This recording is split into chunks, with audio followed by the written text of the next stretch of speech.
નમસ્કાર મિત્રો, આજે આપણે બાળકોના ટિફિન કે નાસ્તા માટે ખાસ એકદમ ટેસ્ટી અને હેલ્ધી એવા મકાઈ પનીર પરાઠા બનાવવાના છીએ, જે ખાવામાં ખૂબ જ મજેદાર અને બનાવવામાં એકદમ સરળ છે.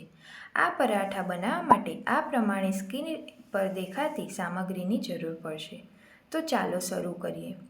સૌ પહેલાં મકાઈના દાણાને મિક્સરમાં દરદરા પીસીને તૈયાર કરી લો. મેં અહીંયા 1 કૂણી મકાઈના દાણા લીધા છે. પછી 200 ગ્રામ જેટલી પનીર લઈ તેને હાથથી મસળીને તૈયાર કરી લો. તમે તેને છીણીની મદદથી છીણીને પણ લઈ શકો છો, પણ આપણે અત્યારે સવારના નાસ્તા માટે બનાવી રહ્યા છીએ, તો સવારની ભાગદોડમાં ઓછા વાસણના ઉપયોગથી અને ફટાફટ બની જાય એટલે મેં તેને મસળી લીધા છે. હવે તેમાં પીસેલી મકાઈ, લીલા મરચાંની પેસ્ટ, ઝીણી સમારેલી કોથમીર, સ્વાદ અનુસાર મીઠું, થોડો ગરમ મસાલો પાવડર અને કશ્મીરી લાલ મરચું પાવડર ઉમેરી લો. પછી બધા મિક્સરને બરાબર મિક્સ કરી લો. તૈયાર છે આપણું સ્ટફિંગ પરાઠા માટે. તમારે રાતથી જ નક્કી હોય તો સવારે બનાવવાના છે તો સ્ટફિંગ રાતે પણ બનાવીને ફ્રીજમાં રાખી શકો છો. મેં અહીંયા પરાઠાનો લોટ બાંધીને રેસ્ટ માટે રાખી દીધો હતો. હવે એમાં તેલ લઈ બરાબર મસળીને તૈયાર કરી લો.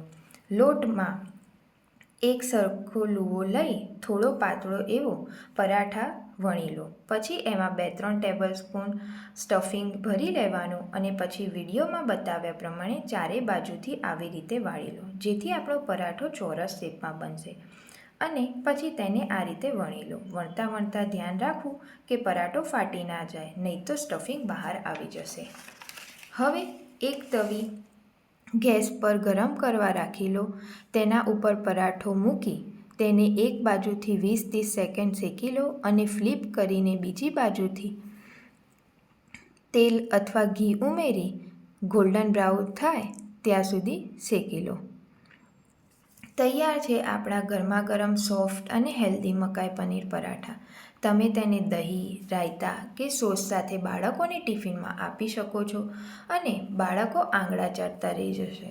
તો તમે પણ આ પરાઠા જરૂરથી બનાવજો. કમેન્ટમાં જણાવજો કે કેવા બન્યા. વધુ આવી અવનવી રેસીપી માટે ચેનલને લાઇક, શેર અને સબસ્ક્રાઈબ કરવાનું ભૂલતા નહીં. મળીએ નવા વિડીયોમાં નવી રેસીપી સાથે. આવજો.